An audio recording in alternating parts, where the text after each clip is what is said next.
Hello, welcome to another episode of SunLightSoul. I am Aaron, And Mila. and today we're going to talk about this Taurus new moon happening on The 16th. Okay, yeah, the 16th of May.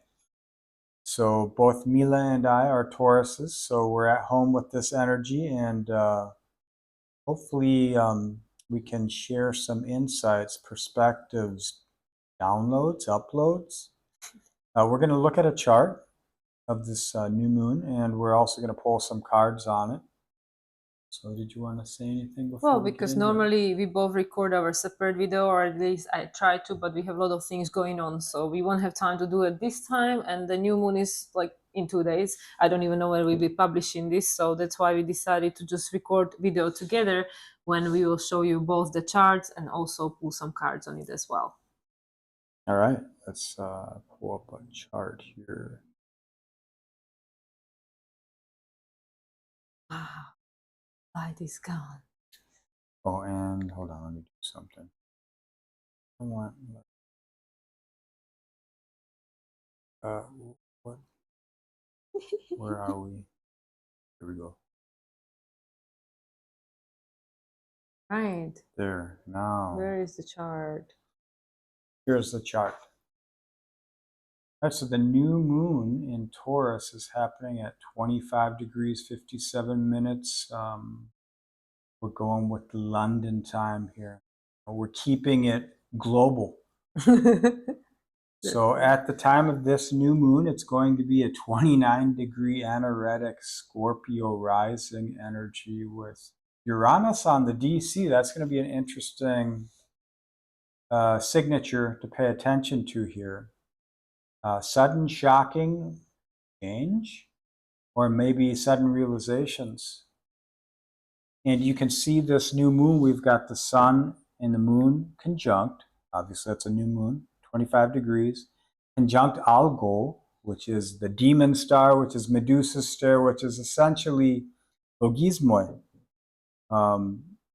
What story are you relating to? What situation, what experience is holding your attention? You know, a lot of us are stuck in the attention of the past, but you can see Mercury's in a new phase conjunction here with this new moon at 28 degrees 41 minutes, Taurus. And it's coming into a balsamic phase conjunction with Uranus at 1 degree 10 minutes. And Uranus in evolutionary astrology is the higher octave of Mercury. And if you think about it, Mercury brings you into the body, mind, machine. It brings you into the relation of situation, energy, data, belief systems. It's what you see in front of you and all the things you can feel that drive the curiosity for you to seek what is the source of this, or how do I digest this and move into something new. So it brings you into the mind, which is Mercury, and Uranus is a higher view. It's the Promethean energy. It's the fire of the gods as you realize your own awareness. Not just you are what you think you are as a role or a relationship or the progeny of the past, but you see yourself as connected to all things, future, past, this moment, all connected. So it's a higher vision, and Uranus is the ruler, modern ruler of Aquarius, where we see Pluto. And we've got a lot of interesting alignments. We've got that south node in Virgo here, and that's ruled by Mercury. And you can see that yod. We've got the opening yod with Pluto here. And then it's in the closing, or the transformational yod, with Pallas Athena and Neptune. So we've got this in conjunction junction energy, and we're anchoring it into this north node. You know, what are you in reality? Who are you to yourself, let alone the stories of this world? All right, and as you can see, we have 3 planets on 28 degrees, which is interesting because that adds up to number 10, and we are in the year number 10. or 0 and the 1. Also Saturn over there is on 10 degree, which we can, you know, like simplify as number 1. And also Uranus is on 1 degree and Vesta is on 1 degree. So there are a lot of resets going on in this chart, and also some interesting facts. This is the first new moon in Taurus with Uranus out of Taurus in probably like 8 years, right? Yeah. Since Uranus moved into Taurus, because last year we still had Uranus in Taurus for the new moon in Taurus, which took place on April 27th. So that's the cycle that we are resetting, that got seeded with the new moon and then resetted with the new moon. But of course, at this time, Uranus is already in a sign of Gemini. It's no longer in a sign of Taurus. It's done with it. And Venus is in a sign of Gemini as well, in a new phase conjunction with the Uranus. And also Mercury is in a new cycle with both Sun and the Moon. Actually, they just had a conjunction today as we're recording this. And you might also notice that Chiron and Mars are in a new cycle as well. They just had a conjunction as well during the time of this new moon.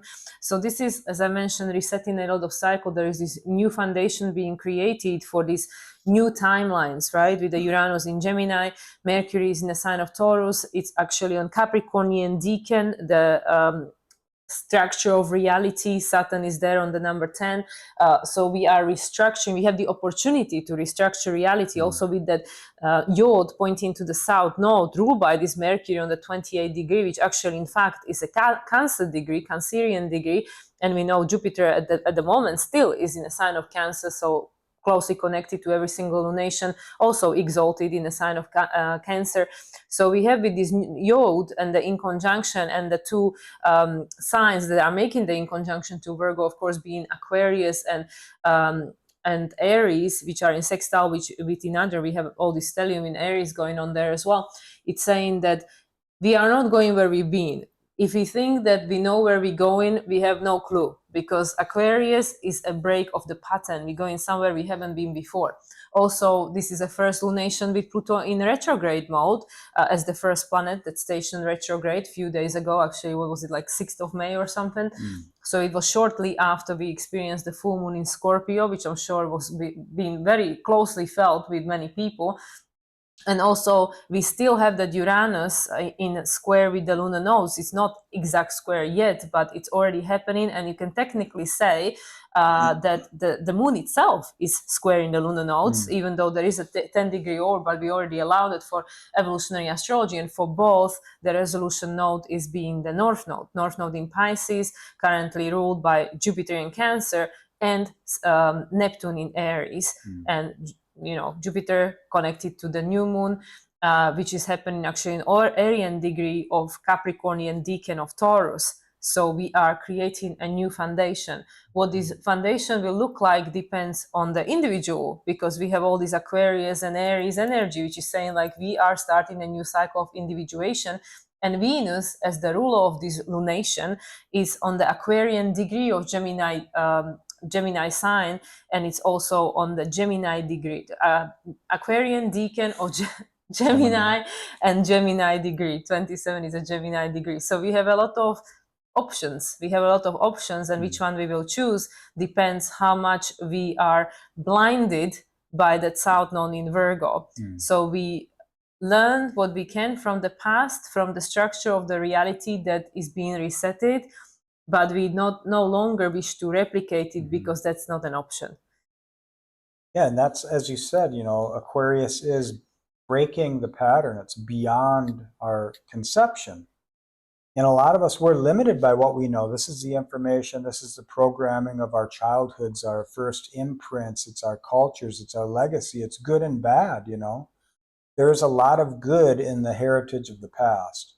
But when you limit yourself to what that is, you do not change, and you do not allow others to change. And so it becomes a forced change by an external factor, a new factor, something that had not existed previously. So in this time, when you are breaking free of patterns, first you have to become aware that there's a pattern, you know. If you don't know that you're hooked on drugs because you're in the energy of the drug, then something happens to make you aware, oh shit, I'm hooked on drugs. Or if you're at a job that no longer serves you, that's treating you like crap, you're like, okay, I spent 5 years here, I've given my life to this for money, basically exchanging my life for energy so I can connect to this external world, so I can relate with others in this culture, in this communal logic. But this isn't me. This ain't who I am. And so you will be faced with opportunity to change, but you have to swim beneath the emotions or through the emotions to get to what is your value. You knew it when you were a child, when you were very young. You didn't have to question. Then the more of the world you took in as yourself, you covered up the truth of who you are, and you started to identify yourself with what resonated in the world as far as the images projected onto us, within us, through our parents, through our peers, our family, our teachers, our gurus, the teachings, the ologies, the ideologies, the isms. So we find ourselves in this point where we're in this isness, and the static is fading, and we're finding there's something deep within us. We have the opportunity to swallow it deeper and go down with whatever projected icon we feel we are too attached to let go, or we disconnect and we find a higher vantage point. And a lot of our consciousness is tuned to time. It's tuned to this communal metrics of the world around us. And Uranus is out of time. It's all time. So when you want to change your consciousness, they say you start to live by a different time. You stop looking at the clock. You stop following the entrainment of the system, of the numbers. You come up with your own. But really, this is what the yogis, what all the spiritual people say. Breathing, that is the true clock. It's the closest thing to understanding you're alive, is just your breath. And when you start to breathe different, your consciousness changes too. When you go into nature, or away from the structures of these concrete and insulating energies and all this electromagnetic frequency, you can start to feel yourself grounding. You're starting to release the static in your system. You get more in tune with the dynamic of who you are. Yeah, and I really also feel, because I'm just looking at the Jupiter on the 2121, and I already mentioned it to you, with the 21 degree, I always associate that with the maturation, like graduation, with the world card in tarot. And also Neptune is on the 3 degrees. So both rulers of the North Node in Pisces are connected to number 3, which is all about the expansion, also co-creation, creating something with the spirit in this case. So it really is about forgetting everything you really know about who you think you are, and just allowing yourself to expand beyond the limitations of the lived reality, the reality that we've experienced until this point. And also with Uranus being on that magician number of 1 in the pretty much exact sextile with Vesta, we are keeping the fire alive by allowing it to change, by allowing it to become something else. And then I also was looking at that Lilith over there on 8 degrees, the 8 degree, the Scorpio on 8 degree, that we are transforming that story. So just like Aaron said, in order for us to not be really ruled by the emotion, you have to really feel it and then rise above it, not by suppressing it, but understanding that the emotion is actually not you, but it's something that needs to live through you in order to be transformed. Because if it's not present, then it's all just a theory. And if it's all just a theory, then you're not really living life, right? Because that you can, we all do that when we're in a spirit world. Everything is just a theory until you embody into physical form, and then you have the experience, which is the Virgo, the lived experience of a human walking the earth. But because of the 5 degrees, there is a lot of chaos that is like demanding change, in a sense. The number 5, the number of chaos that is associated with the Martian and Uranian energy. So it forces for things to change.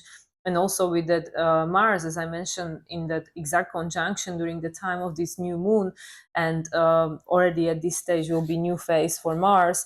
Mars is the ruler of Neptune and Saturn, and Mars actually is Chiron is the key between Saturn and Uranus. So this is where we feel, because also this is really the second new moon of this astrological year, and also connected to the year of the fire horse, the lunar year of the fire horse. So this is where we really feel like things will start become more and more tangible. The change will start become more and more present and more tangible with our everyday reality. But in a sense that forcing us to become present, I don't know how to explain it in words, but really the antidote to it is not to be confused by what the world is showing you is the reality of the present. So be present, but don't allow that illusion that is being presented to you to be all that you think there is, because there is so much going on everywhere, all around us, and everybody is out there to grab your manifesting powers. So with the Taurus, you know, you giving a form to something, you seed in something that you will be cultivating and growing for the next 12 months until the next Taurus new moon. So, and it's interesting, you know, because there was a mention of a full moon in Taurus in our first take, and that will be in a Scorpio season. And we've just had that full moon in Scorpio, so things are a little bit reversed at the moment. But it's interesting that we had to see that illumination of that which is still holding us disempowered with the square from Uranus, right? To now with the Uranus in a new phase, to allow ourselves to make a new choice, to see that there are actually other options, to allow yourself to believe that there could be other options. So that's what I feel, that this new moon in Taurus is seeding the potential of the new foundation of your life that is in connection with who you mature to be, or who you allowing yourself to become or embody, because the future version of you already exists. It's just allowing yourself to embody it. And it's also connected to the sense of self-worth and our newfound values, because our values have changed throughout the Uranus's transit through Taurus. So now we look back, you know, at 2018 until recently, and things have changed. Just the same way as we will understand ourselves very differently once Jupiter moves into Leo, which will be at the end of next month. Yeah, very well said. And you do have Chiron conjunct Mars, as you mentioned, sextiling Venus. And it's not an exact sextile, but it's closing. And this is a realization of things to come. And this is a glimpse of your future self right here, right now. And as Mila said, where you give your attention, you're feeding that. A lot of people share good information. They're sharing perspectives based off the reality they see, but that doesn't necessarily mean that it's good. Because if you're just parroting the negative energies of a systemized destruction on one hand and the cosmic change on the other, if you're just looking at the negatives, that's all you're going to hold, that charge. So just remember, all knowledge is release language, all experience, all stories, all at once. This is Aquarius, all things rising for conception, so you can break free of what that is and change. You know, finding the reason within yourself, and it's based off of your value. Are you going to hold yourself to the limits of your president, your government, your culture, your history? Are you responsible for a system that's broken, has planned obsolescence baked into it? Are you responsible? You're only responsible if you don't take accountability for yourself and make changes to yourself, because you're not going to change the world protesting. You're going to change it through action, you know, and we're all at different, we're climbing this mountain. We're at different layers of the mountain, different stratospheres. If you feel you need to do ground roots work, then that's what you do. If you feel that you don't, then don't. You got to go within and find out where's your true resonance and reality, and create, don't consume in these times. And this is a big month, because we also will have the Sagittarius full moon. So we have two full moons and this new moon right in the middle of the two. So it's interesting because of the Scorpio Sagittarius archetypes that we are exploring. And like I said, we have that Lilith on that 8th degree of Sagittarius at the moment of this new moon, which is all about transforming the old story. What you want to say? Square in the nodes too. Oh yeah, square in the square with the nodes, and then the resolution for Lilith square in the nodes will be is the south node. South Node in Virgo, which is through the chaos we are transforming the lived experience of the past, because with the Mercury there on a Capricornian decan, this is not who you are, this is who you were and what helped you to become who you are, but who you becoming is up to you, because the following day, literally the day later, Mercury will move into the sign of Gemini, sign of his rulership, and conjunct Uranus for the first time in the sign of Gemini, because last year we just checked, had last year both Sun and Mercury conjuncted Uranus still in the sign of Taurus, and this year Venus we still had conjuncted Uranus in the sign of Taurus on the Dianetic 29-degree 2 years in a row. So these are all very important facts, very important information that are showing us how the foundation of the life that we lived, connected and in connection to it, our sense of identity of who we were, it's under reconstruction, literally Capricorn reconstruction, because Saturn over there is in Aries. You say, well, I'm already somewhere else, you know, so, like feeding the fire of a new creation that will become more and more manifest once Saturn moves into the sign of Taurus in 2 years. So we have a lot of Taurian energy present in connection with that Gemini and Aries. So there is a lot of restructuring of the foundation, which currently is happening from inside out, because the North Node is still in the sign of Pisces. Yeah, and just one quick thing before we get to some cards is based off this chart, you see Black Moon Lilith in the South Node is the resolution node, and I use True Black Moon, we use True Black Moon Lilith, and in opposition to Black Moon Lilith is Priapus. And if you aren't familiar with the myth, you know, this is the expression that has no place in existence. There's no use for the energy. So it feels powerless when you try and lean into what has been your bread and butter all along, what gifts that you have created in this world. You have to disconnect yourself from that to bring your repressed energies inward. You have to find what's the taboo of yourself, what's your true authentic nature. How do you balance that into reality? You have to live to your heart's desire. You have to find the language of yourself and bring the shadow to the fire. That sextile with Pallas Athena, Saturn, and even Neptune. So it's like, as you mentioned, forget who you are, become who you might be. You know, just lean into the wounds of who you are and realize you aren't the wounds. And the stories and the experiences are just pages in your book. We associate with every step because we're living life. But really, it's not the destination. It is the journey, as people have mentioned. And in that spirit, you create. That's the only place you can create. If you're projecting outcomes, you're just replicating. We got to get into that true spirit. Yeah, let go of the labels, you know, with the Gemini, the program, the labels, because we know that we cannot create a new world with the same mindset from the same level of consciousness this one has been created. Yeah. All right, let's get back to the camera here.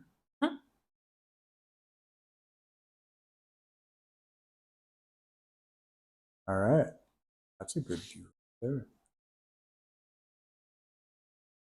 Almost. All right. Okay. And the light? Yeah, let's go with that now. Okay, here we got the light back, so we can pull some cards. All right. All right, should I start with the Moonology messages? Yes, please. All right, let's see.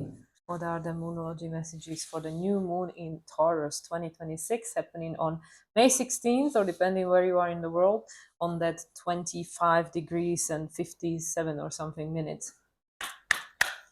So, Moonology messages, new moon in Taurus 2026, May 16th. What is the guidance for this one? All right, I'm just gonna get this one. Accept help, interesting. And cut your losses. I know this one came last time when we used this deck. So here is a yin moon, and it is because it's Taurus, yin moon. So this one says accept help. And we have that Mars conjunct Chiron on that Sagittarius decan, and cut your losses. This is moon in detriment. Interesting because it looks like a Capricorn, right? Yeah. Or Aries. Or Aries, yeah. Yeah, so just looking at these two things, you know, with the all that feminine color, the yin moon, it's about receptivity. Obviously, with Uranus being still within a degree of conjunction of this new moon, there is help available, not just from the means that you know, not just from places where the help came before, where like most of us became so reliant on structures who don't have your best interest as part of best interest, and sometimes even people close to you could be blinded by their own trauma and think they mean well and they want to help you, but actually they just enabling or Feeding keeping you projections. keeping you stuck in the same place, right? Because there is a benefit from it. So to me, it's like for us, because there is all that purple. Also, we can see there are stars. Like, yeah, reach for the stars, reach for the realms that are not in a physical, you know, to help us to get. Because again, we go back to the how do you create a different reality? How do we create a new world for ourselves, not necessarily focusing on how do we change this world. This world is not for you to necessarily change, for you is to create a new world. So I feel this one is very much connected to the crown chakra. Don't be afraid to ask for help from places which are invisible, and also the orange, like connecting with something that gives you the sense of joy. Still, Venus being the sign of Gemini, you know, on that I believe it was the Aquarian decan, right? 27. Yeah, at Aquarian decan. So it's like go beyond the patterns, go beyond the patterns of what you would have done before. Do things that gives you the sense of joy. You know, usually when we are struggling and stuff, we just focus on that, like let's focus on something other, you know, like to create the polarity, the balancing energies.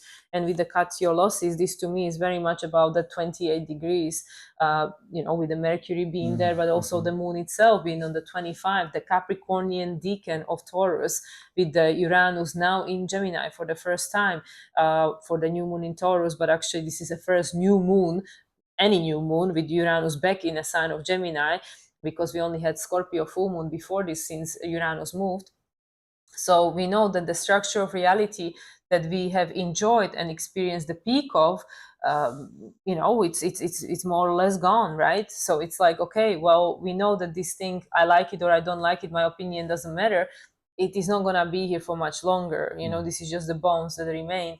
So yeah, let's ask for help from the places that actually can help you to get to a different place, different level of consciousness, to create the different structure for yourself. Because this is where the Aries Capricorn gets confusing, because Saturn is in Aries. So it's say you have to be your own leader, you have to be your own creator. You are no longer here to follow or copy someone else, you know, because that's the Aquarian frequency, going beyond the pattern of the past.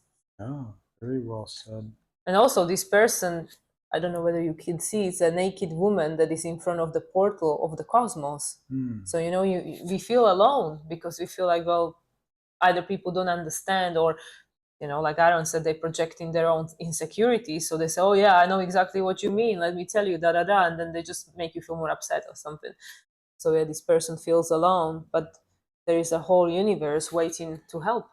And and to your point, it's like you don't feel ashamed or like you need to check yourself. When you feel something, speak it. If you make a mistake, you can own it. You know, you can grow from that. You know, I say many things which trigger people or might seem very cold to them, but to me, I've digested a lot of stuff. You know, I don't have time to consider other people a lot of times, and that's not easy in close relationship. And eventually, we get from others the depth that we can get from whatever interactions we have with them.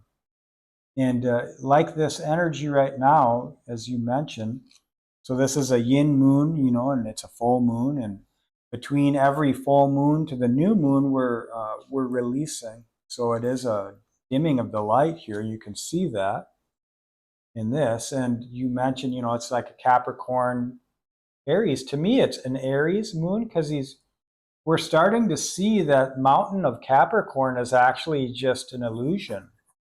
You know, the fog of Neptune in Pisces has rolled away. We're not actually 10,000 feet up on some mega evolution of society where we've just evolved to this point where we're going to jump from human to technology. We're repeating trauma loop convictions. We're projecting icon into things that we think are more valuable than yesterday than we ourselves are. So this is where we're like, okay, this is Aries.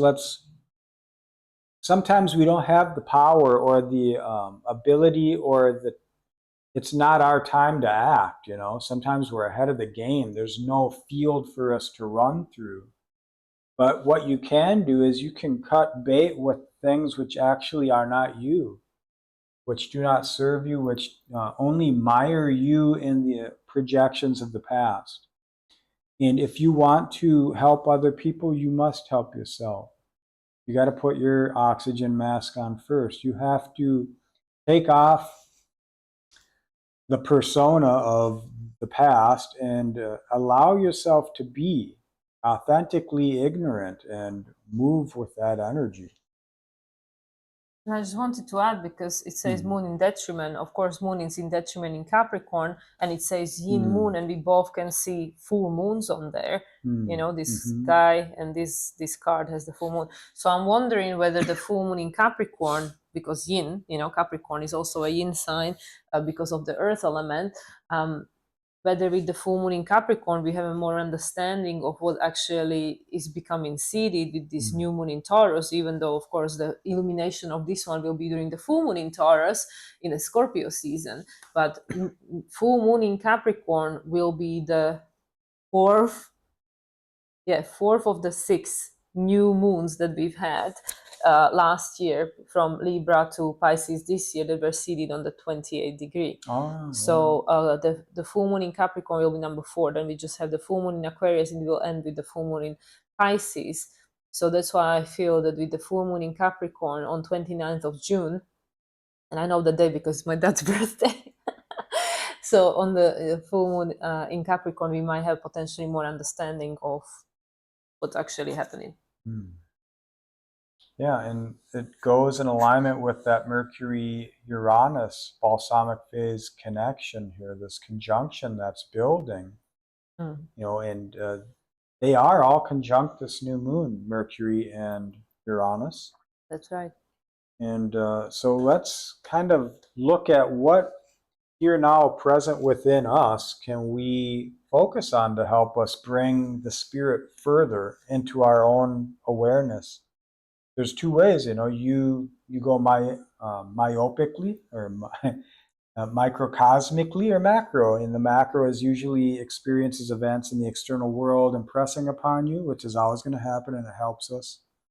But what can we do in our own day-to-day, here now, present moments to cultivate our awareness, to release what is not us, what no longer serves?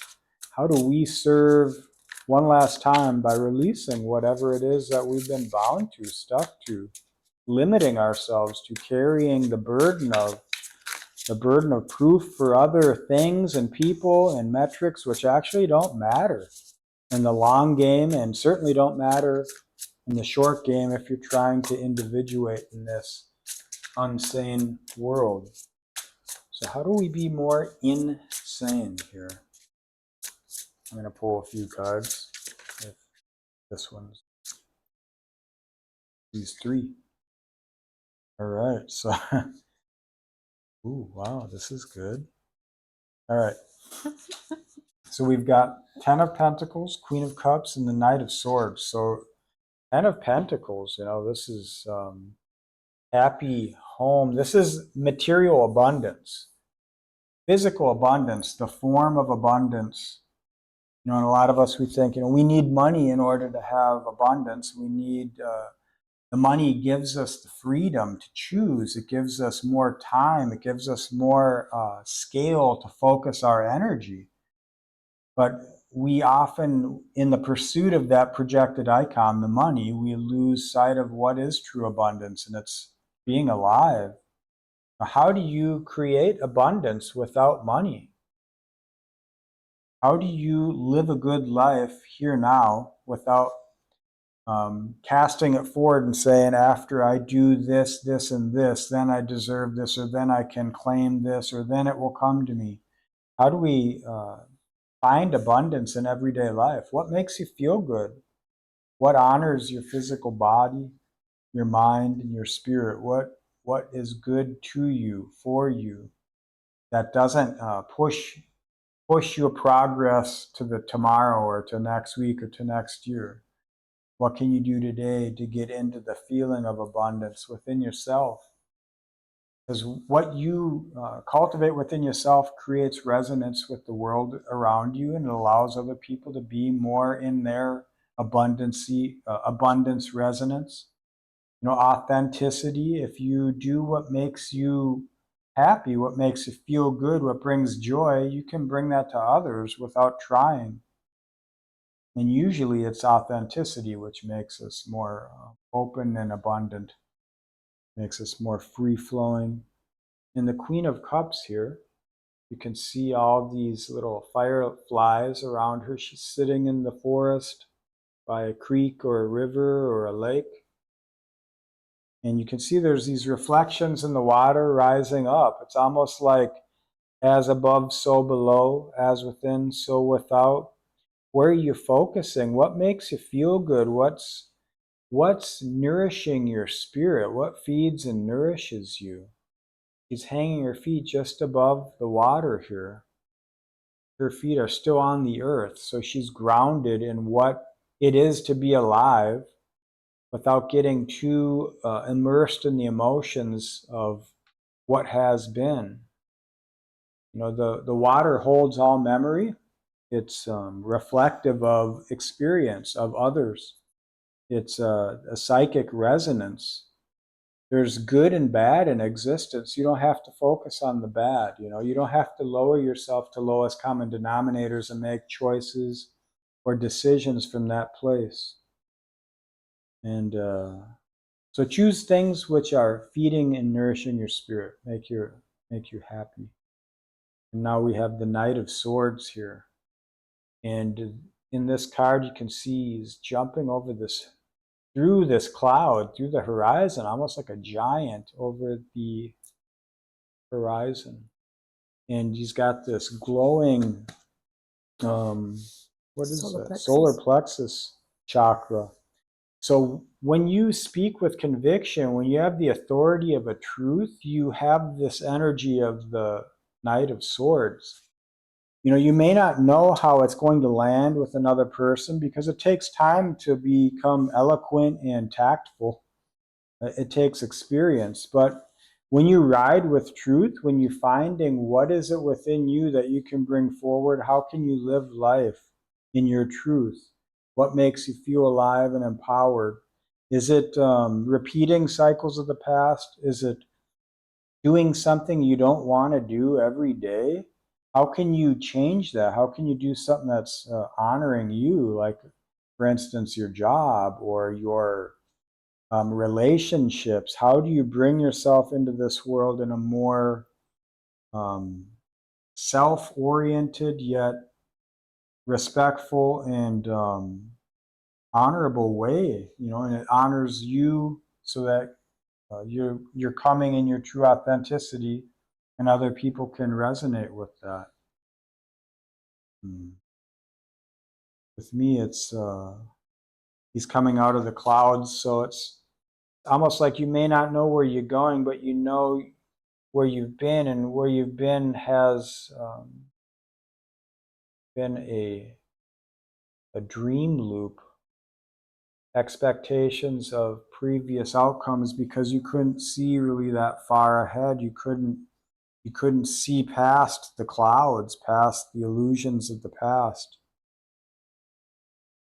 So clearing your mind and finding a focus which honors the felt presence of experience, the abundance of life for you, where you can feel at home within yourself and bring forward whatever truth in the limited expression you have, but at least it's authentic and you're growing with it. What do you see? Well, for me, straight away with the Ten of Pentacles, because actually I forgot to mention Venus and Mercury are in mutual reception. Mercury being in Taurus, Venus being in Gemini. So this one, Ten of Pentacles, I believe that's Taurus, right? Because it's the third decan of Pentacles is Virgo, Virgo, Capricorn, yeah, Taurus. So it's the third decan of Virgo, 10 of Pentacles. So this is what I feel is that readjustments of a sense of value, because with the 10 of Pentacles, it's like the legacy, you know, the material legacy. But like even people who will inherit all the wealth in the world, they have different values now that their ancestors have. Everybody, like, you know, when kids inherit heritage from their parents, sometimes they use it for something completely different to what their parents would like them to use it, or what they used it for, right? Because the values have changed. People appreciate other things, you know, like how you furnish your apartment looks different to your grandmother's, you know, like people, we change, right? We change, grow and evolve with the human experience. Our human experience is changing. By living life, we're changing the expression of life, right? So to me, the 10 of Pentacles represents the final degrees of Venus in Gemini, you know, Gemini on Aquarius decan. Like now we have different values. A lot of people, they don't desire status and title and designer handbags and high heel stilettos and stuff. They want a connection, community, you know, being in nature, you know, having more free time to explore and just breathe air and just go and, I don't know, climb mountains, whatever you want. So that's what I feel like the way of what we were trying to achieve, you know, the Pentacles with the physical reality, like what we've lived for have changed. If changed, you know, like for our generation, my generation, younger generations, rather live short life, but live it well. Whereas before it was all about longevity, you know, how long you're going to live, how long you're going to be married. But that doesn't mean that, you know, or how long you stayed with one company, you know, the Capricorn, like it was being measured by time, how long you stuck with it. That's what makes you good at it. But not really, you know, like I rather live a good short life than miserable long life, right? So that's what I feel like. Our values are changing, you know. Is this what I'm doing? Is it worth it? Is it contributing towards what I want, you know? And I don't want to wait 50 years until I retire to have it. I want to have it now because I might not be here in 50 years.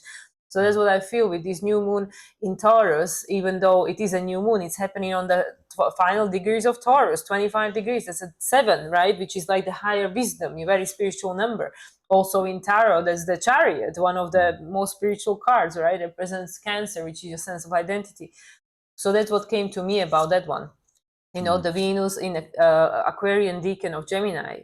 Our values change, and that's going to determine everything, because also my relationship to myself have changed. You know, I value myself more than my great grandmother did, so I'm not going to take the same shit, you know, like, no thanks. So that's what I mean. And we now have much more freedom than our ancestors had, so we do have more choice, and that's the ultimate freedom that we have.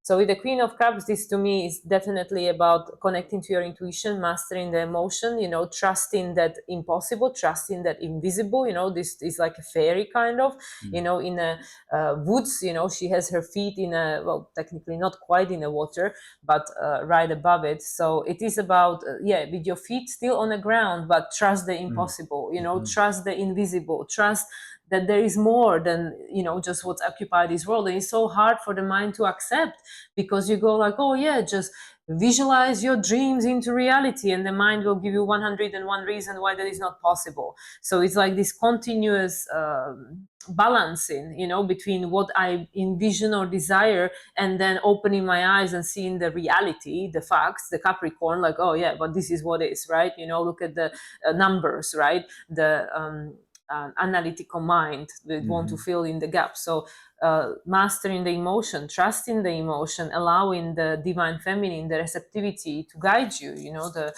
voice of your soul. And with this one, just like Aaron said, we're coming out of the cloud, right? This is cloud, like the illusion and delusion, you know. Neptune is no longer in, you know, Pisces. It gave the opportunity to, like, we were so disillusioned by this world, we've been so lied to and played like a fool, that now we have to start playing ourselves as a fool. Like, no, I'm just gonna believe the thing I'm gonna program myself with. You played me as a fool, telling me lies. I'm gonna program my own mind with the lies that I want to believe in. Why should I believe your lies? It's all lies anyway, right? So I feel with the Nine of Swords, it's about being nimble, you know, in the mind, being nimble, allowing your mind to be more, because it is. I mean, the mind is very, they said the brain is like a plastilina, right? Like a Play-Doh. It's very plastic, right? It is not set. It is not a stone, right? The mind, the brain changes, right? It can it can transform. So that's what this represented to me. So because our values change, our sense of self change, right? With the Chiron soon to be moving into the sign of Taurus, and we, especially with this Jupiter in Cancer, we've been learning more and more to trust your intuition, because the world is full of, especially now with the AI, you don't even know what you're watching. Is it AI created, or is it really even true? What is it, you know? And even is what's actually happening, might be real, but it's not for the reasons you think, you know? Yeah, even that. Yeah, like footage being used from something else to create a story just for you to be emotionally charged to help to create that story that they want to feed you with.